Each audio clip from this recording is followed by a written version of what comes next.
Hello, and welcome to ONET Academy. This previously recorded webinar is part of the ONET Academy webinar series, a set of online training presentations. This webinar recording, an ONET Academy briefing, whole person assessment using the ONET Career Exploration tools, will start momentarily. All right, with that, I want to turn things over to Dr. Janet Wall. Janet? Thank you very much, Gary. Appreciate it. And welcome to all of you. I see as your comments are coming in, we have people all the way from New Jersey and New York, all the way through California. So welcome to this webinar on whole person assessment using the ONET Career Exploration tools. My name is Janet Wall, and I am a senior trainer for Mayer & Mayer, who actually does a lot of the work for these webinars and podcasts and various other things of getting people aware of the various ONET tools and information that's available to you as you help students and clients. My areas of interest are career development, occupational information, assessment. I'm also a certified global career development facilitator instructor. And working as an independent consultant, I have been doing these webinars for Mayer & Mayer for about 5 years now, and certainly really enjoying my time with this and getting to know many of the people that attend the webinars. What I would like to do today is, I have several goals to try to accomplish today. I want to first discuss the concept of assessment. I want to review the kinds and purposes of assessment. Then I want to introduce you to the 3 ONET Career Exploration tools, the Interest Profiler, the Work Importance Profiler, and the Ability Profiler. And I do want you to know that we have other webinars that focus much more comprehensively on these 3 tools. So today's webinar is just going to really reach some of the very high points of each of these tools. But I also want to emphasize to you how the information from these tools will really help you work with clients and students to show them which occupations tend to match up with their characteristics that are noted from these various instruments. What I'll be doing today is focusing on 2 major documents. There's a lot of assessment information that's available, but I'm going to be focusing on 2 that I think you need to know about. The first is the Standards for Educational and Psychological Testing, and this is a publication that can be obtained from the American Educational Research Association, and it's basically published by AERA, NCME, and APA. And in the assessment community, this is pretty much considered to be the Bible for both assessment development and also assessment use. It is primarily designed for people who actually are working in the assessment field, either as psychometricians, test developers, directors of large assessment programs, and so on. But again, these standards are those that are considered to be sort of the holy grail, the gold standard for people working in the assessment field. If you are one of these people that really has assessment as their basic work, you probably need to get a hold of that document. The other document that I'll be referring to is something that's just recently come out from the Department of Labor, and it can be downloaded from onetcenter.org. And the title of the document is Testing and Assessment, a Guide to Good Practices for Workforce Investment Professionals. And it's a pretty good review of assessment and how it can be used in this particular field, and the positive aspects and the cautions as well. So I certainly would recommend, since this document is free, that you certainly download it and have a look at it and consider that to be some very, very good information to guide your various practices. Now, just really briefly on what is assessment. It's basically a systematic way of gathering information about a person's characteristics or behaviors. And there are a variety of data gathering techniques, and a few of them are listed here, but observations and interviews and tests, checklists, rating scales, and so on. And I'm sure that you over time have used a variety of these various data gathering techniques. There are some purposes of assessment in the workforce development field, and one of those is to use assessment in career counseling and development. And basically what you do here is use various instruments to find out information about the people that you're working with, something about their background, their experiences, their interests, their abilities, self-esteem, and just a variety of kinds of characteristics. Also, assessment is used to identify personal characteristics that can either help or hinder a person's work readiness or career planning, so that they can be things that encourage people to gain capabilities in the work readiness area, or it might even be associated with finding barriers to their career planning and job seeking and so on. So again, one of the areas that assessment is used in the workforce development arena is for career counseling and development.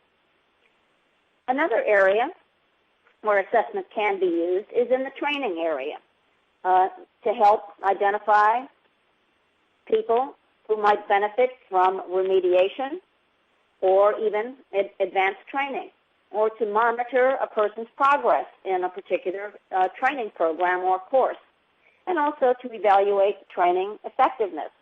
So take a look at the person at the start of a training program, where they are, and then take a look at them when they have completed the program to see if there has been a hope for positive change. When you think about using assessment, the first thing you need to do is decide on the purpose that you want to use the assessment for. So what is it that you want to know about a student or a client? What are you trying to figure out about them? What kind of information are you trying to gather? And here is where I want to bring in one of the standards. This is standard 11.4 from the Standards for Educational and Psychological Testing, where it really tells a test user that they need to have a clear rationale for the intended uses of a test or the evaluation procedure in terms of its validity and contribution to the assessment and decision-making process. Again, before you use an assessment, you need to know what kind of information you're trying to gather. What is it that you want to know? What are you trying to do with that information? If you can't answer that question, then maybe assessment is not what you're actually attempting to utilize. Okay, so the first thing is decide on the purpose of why you are using an assessment or you want to use an assessment. Then what you want to do is match that purpose to what the assessment is actually able to measure. So assessments measure a variety of different things: knowledge, skills, abilities, personality traits, work styles, work values, vocational interests, managerial potential, sales potential, physical skills, job satisfaction, just a whole variety. That's just a few of the many, many things that you can use assessment to gather information on. But if you have to match up your purpose with what the assessment is capable of doing, and so that you select the proper instrument, or you begin to select the proper instrument. In order to do that, you need to actually do more than just looking at the title of the assessment. You need to actually check the technical information. You need to see if the assessment that you're considering using is actually appropriate for the kind of people, your target audience, the people that you want to use the assessment with.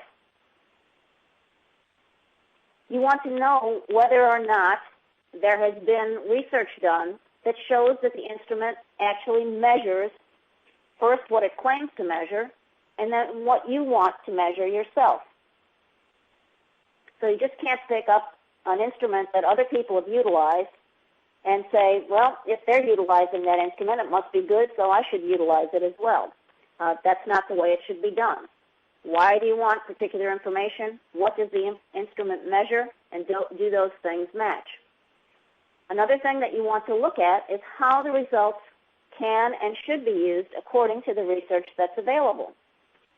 Now, good assessments that have been well developed have research information that shows you can use the results in a particular way. So even if you know of an excellent instrument, if the results can't be used to give you information, that assessment shouldn't be utilized. And here again, I bring in one of the AERA, APA, NCME standards, Standard 11.1. Prior to the adoption and use of a published test, the test user should study and evaluate the materials provided by the test developer. Of particular importance are those that summarize the test purposes, specify the procedures for test administration, define the intended populations of test takers, and discuss the score interpretations for which validity and reliability data are available. Okay, again, this standard is saying to you, before you use any instrument, find out about it, find out what kind of research backing it has. Find out if you can actually use the results in the way that you hoped to use them. If the test developer has not indicated that the results can be used in a particular way, then you shouldn't be using that assessment. Or perhaps you yourself can do some research to make sure that the results can be used in the way that you want. All right, all that said, we get to this concept of the whole person assessment, that we really need to take a look at multiple ways of looking at an individual as we are helping them to move through this whole career development, workforce development process. So basically, no one assessment should be used in career exploration and career guidance, especially for what might be considered high-stakes assessment. So you need to include a variety of information: personality, motivation, preferences, emotional intelligence, in addition to interests, abilities, and work values. So again, it's looking at an individual or even a group of individuals with multiple perspectives from varying viewpoints. So one assessment is only one piece of the puzzle. Here again, I bring you to a standard 11.20. In educational, clinical, and counseling settings, a test taker's score should not be interpreted in isolation. Collateral information that may lead to alternative explanations for the examinee's test performance should be considered. Again, this is saying to you, take a look at more than one aspect of the individual before making a decision. And I have a question that I see that has come in. What would be considered a high-stakes assessment? Something that perhaps prevents an individual from getting a job, prevents an individual from getting into a training program, something that prevents an individual from getting a certification or graduating or being promoted. So something that is where a decision is sort of life-changing.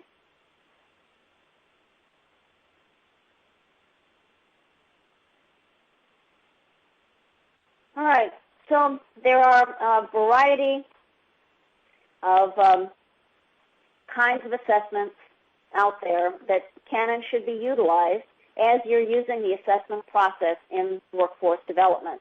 And there are things like achievement tests, general ability tests, interest interviews, interest inventories, interviews, personality inventories, physical ability tests, work samples, work values inventories, and so on. So all those kinds of things are, again, sort of pieces of the puzzle of the person themselves, as you work with them as a student or a client to get from one point to another in their career development, in their workforce development.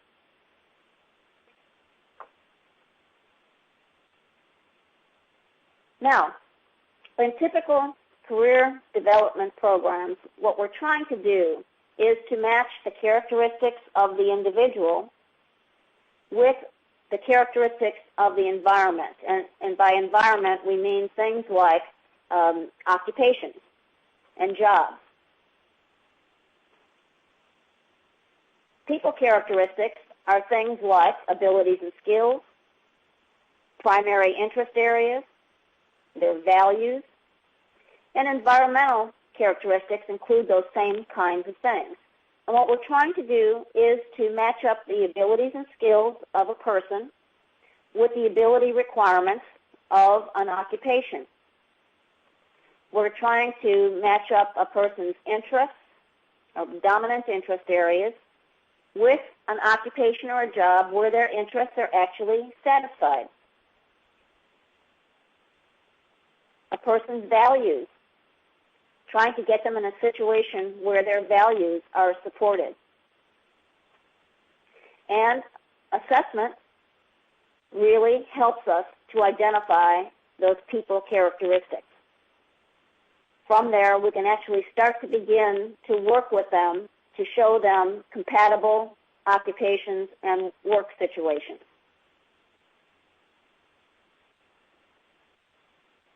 In a lot of career development programs, and probably many of you are using these, there are some that are commercially available, some that are available by the state, various state systems and regional systems.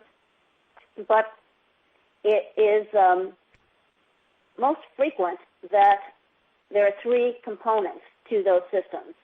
One is measuring or looking at a person's interests or what they like to do, their values, and also what they know and can do, to include their abilities. And here's where I want to start moving into the ONET assessment tools, because the ONET assessment tools provide information about each of these three major areas. All right, the ONET career exploration tools have been developed with a research base that allows them to be used only for career exploration and career counseling, not for job selection or selection into job training programs. And here's where I want to now pick up on standard 11.2. When a test is to be used for a purpose for which little or no documentation is available, the user is responsible for obtaining evidence of a test's validity and reliability for this purpose. And often when I talk about the ONET assessment tools, I get asked the question, why can't you use the instruments for job selection or selection into job training programs? Well, because there isn't research evidence that has been developed that shows that that is a valid use. Having said that, that doesn't mean that you yourself can't develop that information by actually conducting some validity studies. It's just a matter of the fact that the research evidence has not been obtained for that particular use for these instruments. They're only supported by research that shows you can use them for career exploration and career counseling. And to find that information, by the way, you can go to onetcenter.org and you can find numerous reports on the ONET assessment tools. And as I said before, before you use any instrument, you should take a look at this technical information to make sure that the assessments that you're going to use actually are suitable for your particular clients and students and your situation and the kind of information that you want to know. So Department of Labor has put all that information out there for you to take a look at and make that determination. All right, let me do just a bit of an overview of some of these tools. First, we have the ONET Interest Profiler, and it's a paper-pencil instrument, and it measures work-related interests. That instrument also comes in a computerized format called the ONET Computerized Interest Profiler. Now, that is a program that you can download onto your computers or to a set of network computers, and it's basically like downloading a Microsoft Word program or an Adobe Reader program or something along that line, where it actually operates off of the computers, not off of the Internet. But those two instruments, the Interest Profiler and Computerized Interest Profiler, measure the same thing, work-related interest. Then there's the ONET Work Importance Locator, which is a paper-pencil tool. And it is, if you're familiar with this, this is a card sort where you actually take various need statements and kind of, in a sense, rank order them according to how important they are to you. And it measures what's important in a job or job values. There's a computerized version called the ONET Work Importance Profiler that can be, again, downloaded from onetcenter.org, and it can be downloaded onto your standalone computer or your network computers, but it measures the same thing, what's important in a job or job values. Then there is the Ability Profiler, and the Ability Profiler only comes in a paper-pencil version because it is a standardized assessment that needs to be administered to an individual or to a group of individuals. And it's basically measuring what an individual can do well, or job-related abilities. And I'm going to go over again some of the characteristics of each of these three major instruments. But one thing I like about the ONET assessment tools that is somewhat different from other assessment tools out there is that there are a tremendous number of support materials and training materials and administration materials and research reports that are available to you from onetcenter.org. And so there's really almost no question that's been unanswered because there is so much information out there that has been provided to you free of charge to take a look at. Not all test developers are so forthright with their information. And as I mentioned, there are excellent web resources as well, such as the research reports, and frequently asked questions, and so on. And so I would recommend to you, certainly for the assessments, but for other things related to the ONET system, to go to onetcenter.org, which will bring you to the ONET Resource Center. And to find out information about the career exploration tools, you would go to the product section that I have outlined there in the pink, and click on the career exploration tools, and there you will see the reports, the files, the reports, and instruments themselves to download from that particular site. And you can see from the ONET Resource Center, there are just a variety of things that you can obtain. Now what I'd like to do is to review the instruments, again, in brief, because we have more in-depth webinars on each of these instruments. And the first one is the Interest Profiler, and it measures what interests you or interests your clients or students. And the kind of idea behind it is that people who are actually working in occupations that match up with their dominant interest areas tend to be happier, more productive, and they're likely to stay on the job longer because they're doing what they like to do. And so if there's one area that a career development program might actually most frequently utilize, it would be interest. So there are some career development programs that use interest solely as a way to gain information about occupations. The Interest Profiler and Computerized Interest Profiler measure 6 major areas or constructs or ideas. And it's based on the notion that people and occupations can be categorized according to 6 major areas, and those areas are realistic, investigative, artistic, social, enterprising, and conventional. Realistic being people who like to work with their hands and animals and tools, investigative being the problem solvers, artistic being the creativity people, social being those that are trying to make the world a better place, enterprising, those that like to sell ideas, lead people, and conventional, those that like to work with details and make sure details are exactly correct.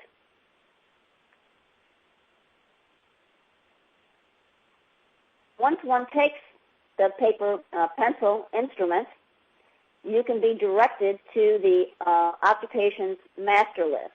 So what a person gets is their dominant interest areas, and then they can go into the ONET interest profiler master list and find occupations that are compatible. If perchance they have used the computerized version, then the computerized version actually provides a listing of the occupations automatically. So it automatically scores the interest inventory and provides the results to the person.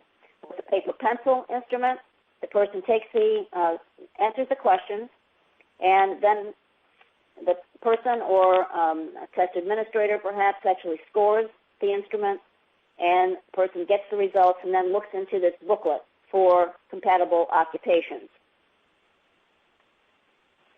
And the master list has the ONET occupations divvied up according to the interest area, but also broken down further by something called job zone. And job zone is merely the amount of education, training, and experience that tends to be required within that occupation. It goes from a job zone of 1, which is the lowest level of education, training, and experience, to a job zone of 5, which is the highest level of education, training, and experience. So here we see, for the realistic area, job zone 1 and job zone 2 occupations. Further in that booklet, you would see job zone 3, 4, and 5 occupations. You would also see investigative occupations broken down by the 5 job zones and all the other interest areas as well.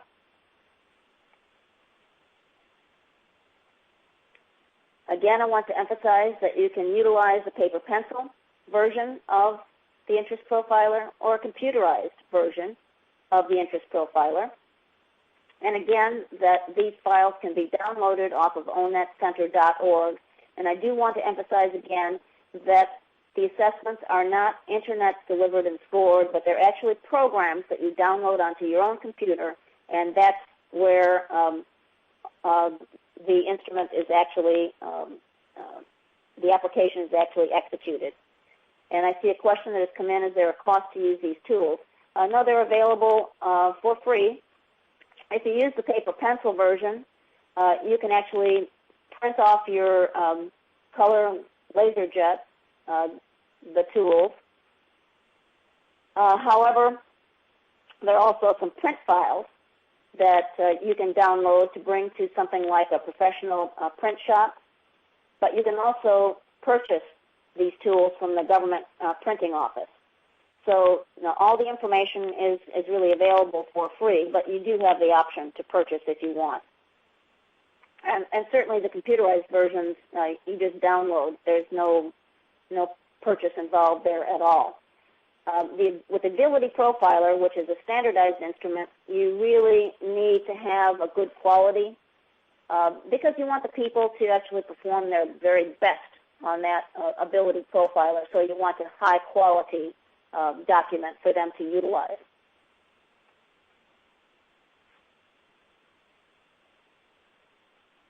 All right, and I have a question that's come in on what ages of clients who use these tools. It depends on the instrument, but generally, I would say from, again, it differs for the tools, but let's say from age 16 and above. But again, a lot of that information on each of these individual tools is provided certainly in the documentation that you can download from onetcenter.org or in the more detailed webinars that we do on these instruments.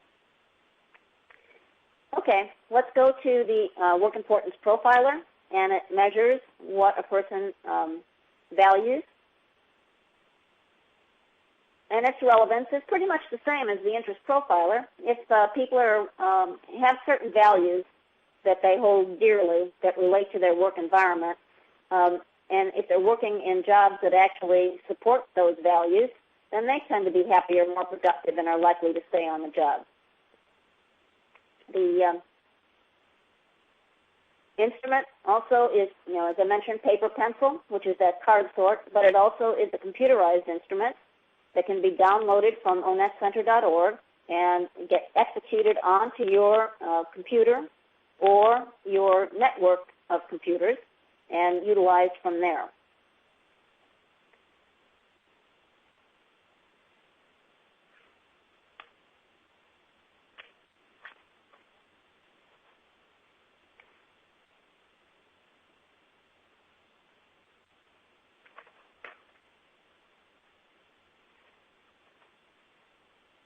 There seems to be a slide that is missing.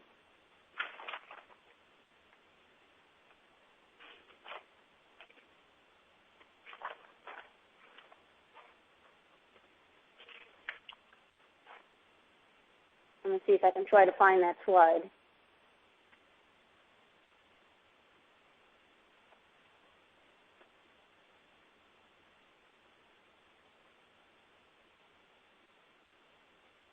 All right. Well, not being able to find the slide here electronically, I do want to mention that the ONET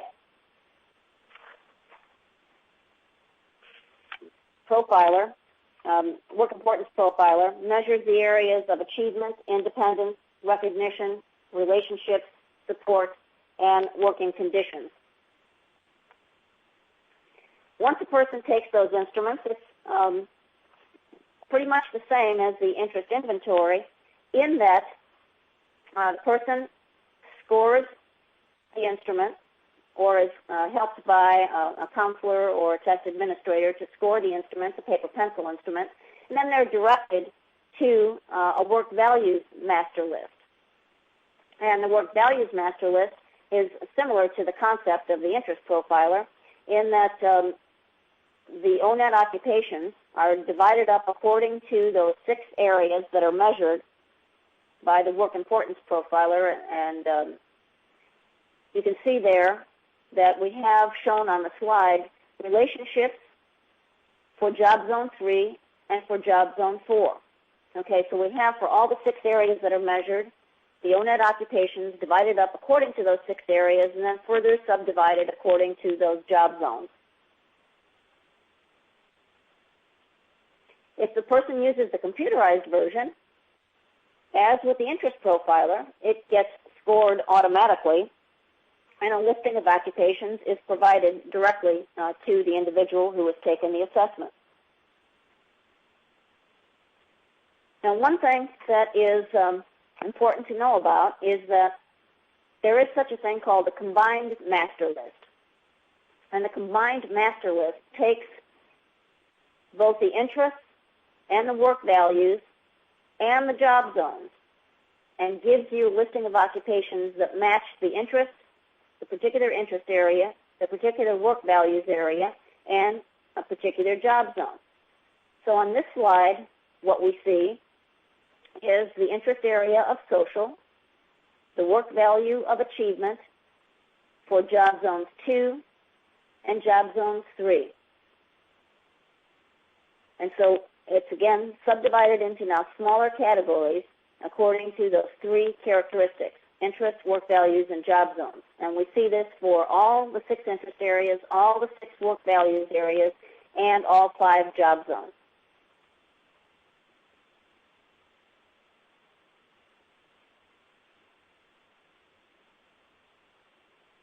All right, the ability profiler. Ability profiler measures what a person can do and what their work-related skills are. It's a paper-pencil-based instrument only, and instead of being self-administered and self-scored like the previous 2 instruments, this must be administered to an individual or to a group of individuals according to a set of rules. And those rules include the administration directions, the actual words that an administrator would use with the instrument, and according to the various time schedules for each of these instruments, each of the subtests within the instrument. And this is so that the results can be interpreted according to the norm group that is utilized. So if you give a person extra time, or you start paraphrasing the directions, or moving away from or diverging from the administration procedures, then the interpretability of the results becomes less and less, to a point where the results are not valid and usable at all. All right, there are 11 subtests to the ability profiler, and you see them listed there: arithmetic, reasoning, vocabulary, 3-dimensional space, computation, name comparison, object matching, mark making, place, turn, assemble, and disassemble. On the left-hand side of that chart are listed the non-psychomotor assessments, on the right-hand side, you see the psychomotor assessments. Those areas that are where the name of the subtests are listed in pink are considered to be power tests. This is where sufficient time is given so that most people can answer nearly all of the questions. Those areas that are shaded there in the purple and the letters are green are what are considered to be speeded tests. That is where the time allotment for taking each of those subtests is not as generous, because we're trying to find out how quickly and accurately a person can actually perform those tasks.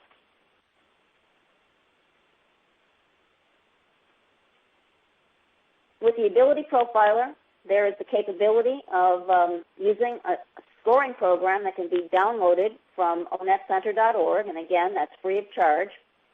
And as a result of that, what happens with the scoring is each person who takes the assessment is provided an individual score report with a listing of occupations for all 5 job zones. So what happens here is the person's profile on the Ability Profiler with those 11 subtests. There's a shape of the profile, and what happens is that's matched up with the shape of the ability requirements for the occupation. And where there's a close match, that occupation will end up on the person's list regardless of job zone. So what we have here is, and I want to show you the difference. I want you to take a look at some of these occupational titles for each of these job zones, and I want you to focus on the amount of education, training, and experience that one is likely to really need in order to work within this particular occupation. So here we have a listing of Job Zone 1 occupations.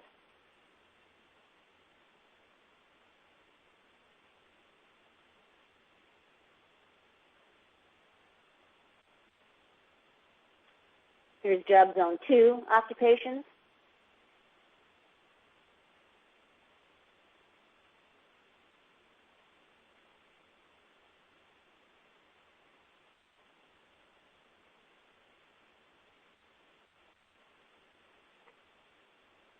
Job Zone 3 occupations.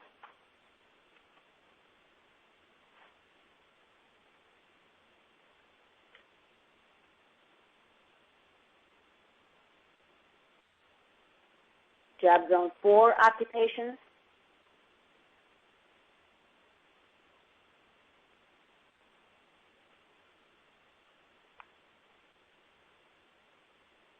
And Job Zone 5 occupations.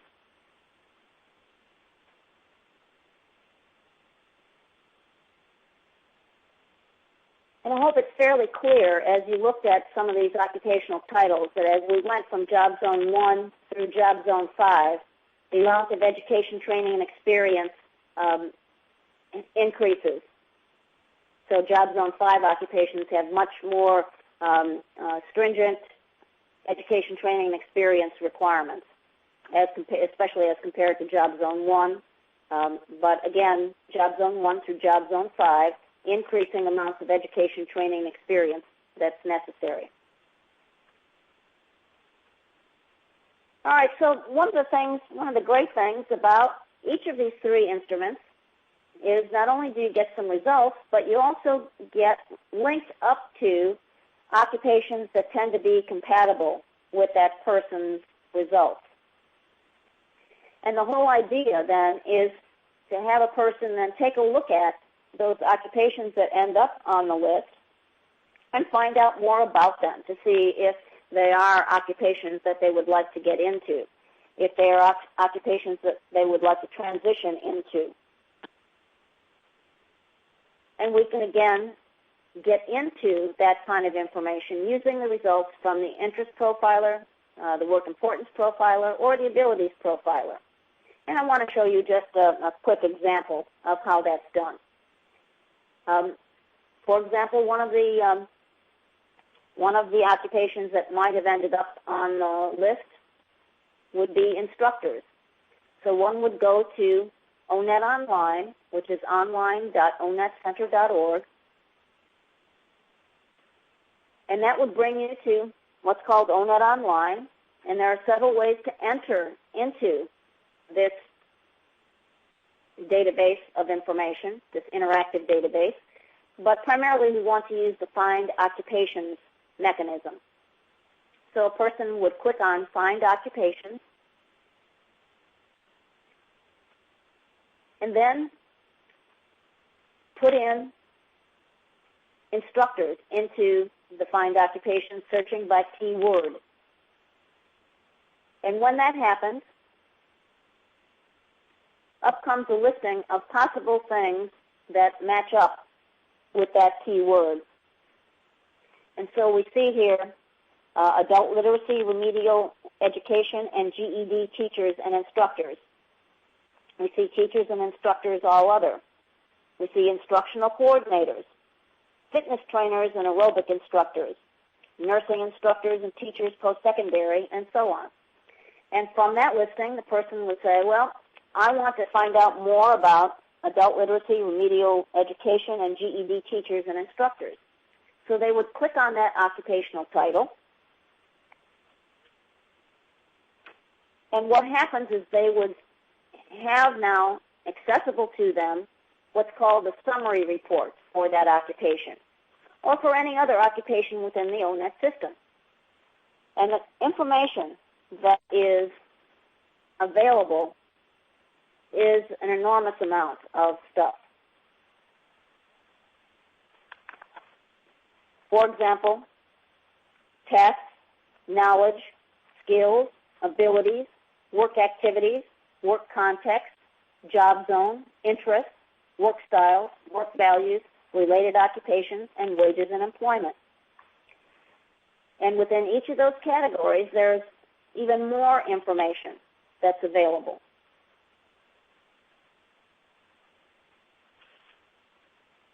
And so the summary report is extremely comprehensive and provides you an opportunity to work with your students or your clients to help them consider, with actual information that has been provided by job incumbents and job analysts about that occupation, so that they can make an informed career decision.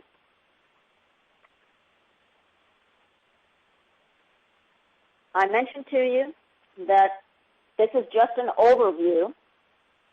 A lot of what you have to do is go to these various sites and take a look at what is available to you, not only in terms of reports and the assessments, but the occupational information, and go to ONET Online and find out the various details and components that are provided in ONET Online to help you get an understanding of what's available to you and what that information means and how it can be utilized.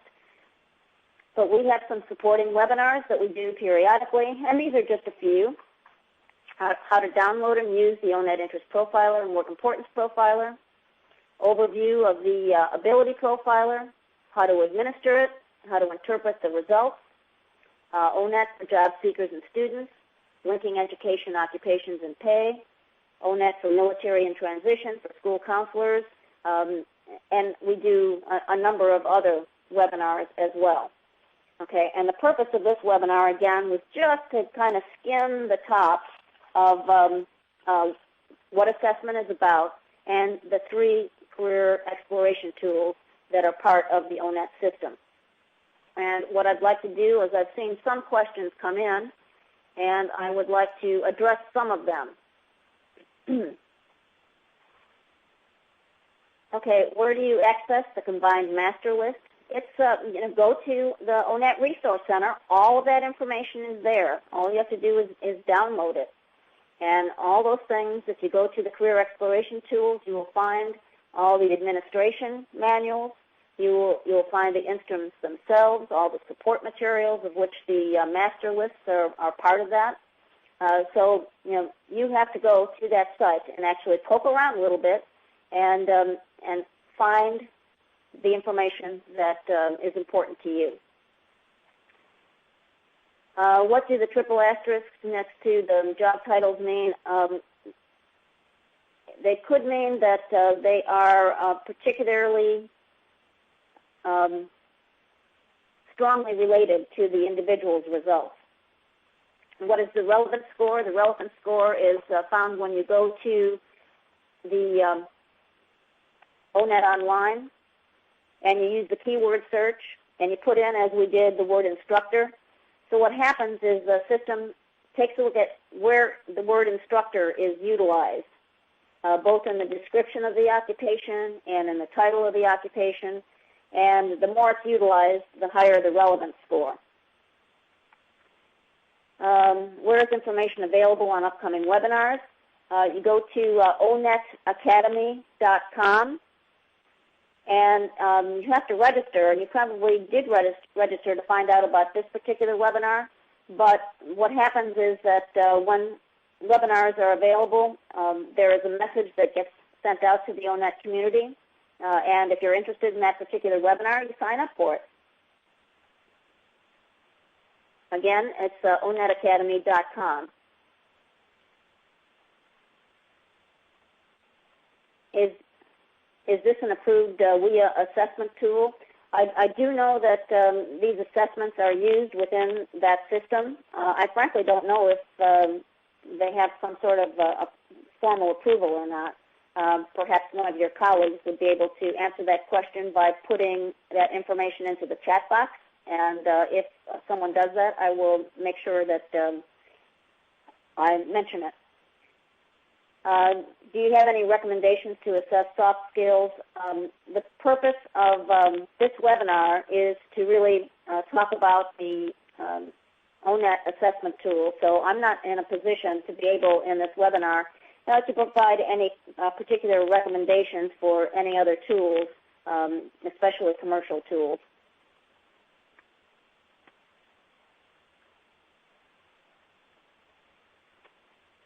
How does the scoring program work for the ability profiler component?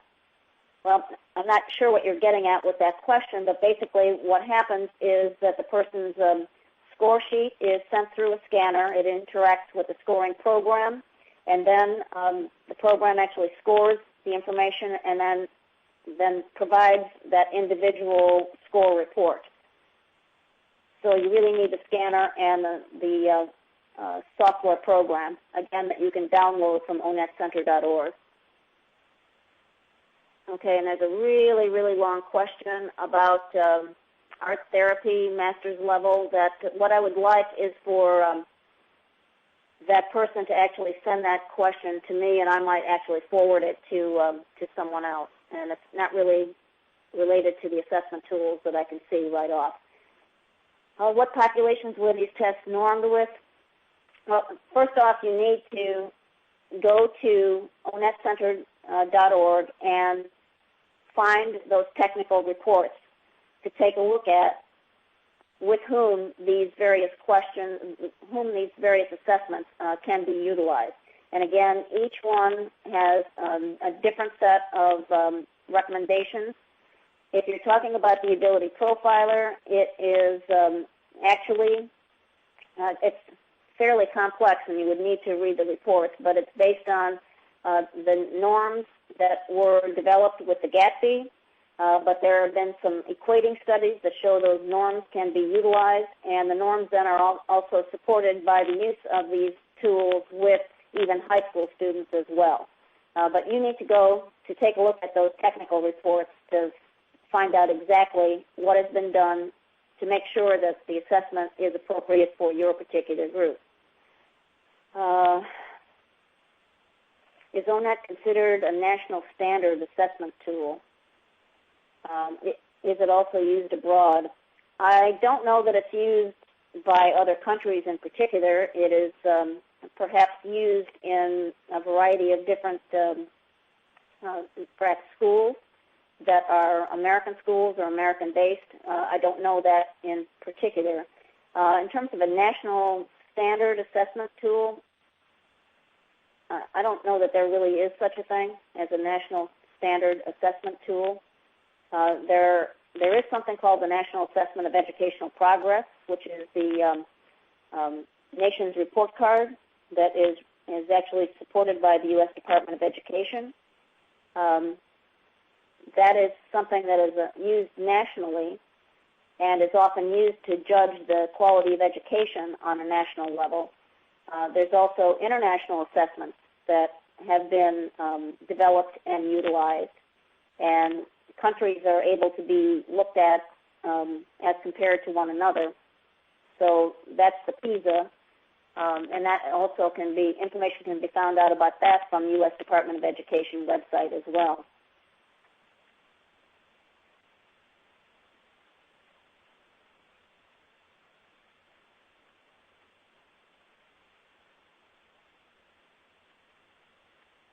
Okay.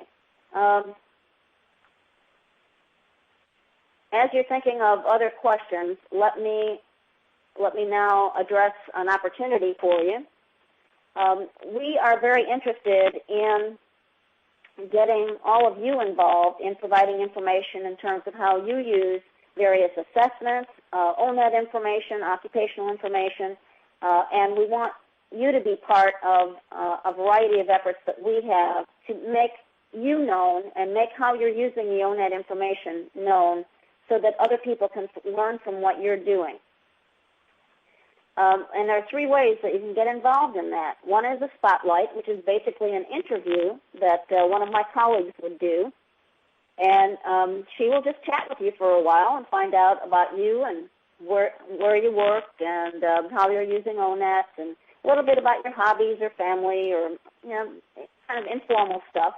And that information, along with your photo, would be published on our website that is called ONET Knowledge Site. And if you go to that website, you will be able to find ONET users and see who the users are. So it's trying to get a little more personal about the ONET users and how ONET is used. Then I'm working on two different things. One is a podcast, which is an audio interview that I do with people. And a podcast is about, say, 5 to 8 minutes. And it just asks you about how you use ONET. And it would start out with me calling you just to chat with you for a while. And from that, I develop questions. I will send those questions to you so that you're prepared for a run-through. So we would do a formal run-through. And then we would call into a toll-free number. And on the other end would be Gary Gonzalez, who will then record our podcast interview. And that would be posted on the Mayor and Mayor website so that other people can access it. And it would be posted on onetacademy.com. And a link to that would be sent out to the ONET community. And so people who are now having their Monday morning coffee can click onto that link and listen to you and how you use ONET in your particular situation. And again, it's not just assessment related. It can be any aspect of ONET. So we've had some on resume writing, on military in transition, older worker.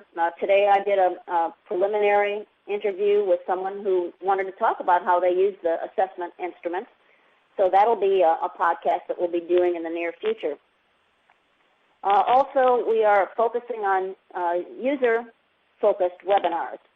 So instead of coming to a webinar where I'm doing all the talking, we would actually have ONET users for particular areas that will will actually talk for 10 or 15 minutes on their particular situation.